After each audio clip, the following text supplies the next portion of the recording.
উলুবেড়িয়ার Saratchandra medical কলেজে আগুন, dialysis বিভাগে আগুন লেগেছে বলে খবর পাওয়া যাচ্ছে। ডায়ালিসিস চলাকালীনই এই আগুন লাগে। রোগীদের নিরাপদে সরিয়ে নিয়ে যাওয়া হয়।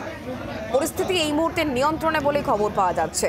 উলুবেড়িয়ার মেডিকেল কলেজে অগ্নিকাণ্ডের ঘটনা, ডায়ালিসিস বিভাগে আগুন লাগে বলে খবর। ডায়ালিসিস চলাকালীনই আগুন লাগে, তবে রোগীরা নিরাপদে আছেন এবং আগুনও নিয়ন্ত্রণে আনা সম্ভব হয়েছে বলে খবর পাওয়া যাচ্ছে। কিভাবে আগুন লাগলো তা যদিও এখনো পর্যন্ত পরিষ্কার নয়।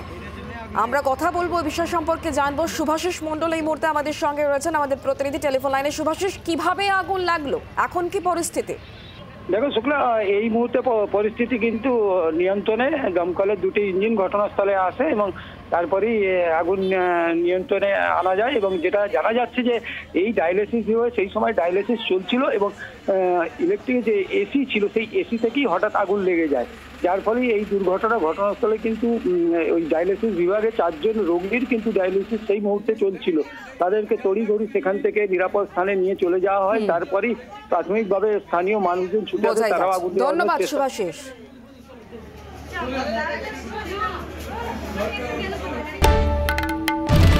বাংলার আওয়াজ, বাঙালির আবেগ, জি 24 ঘন্টা।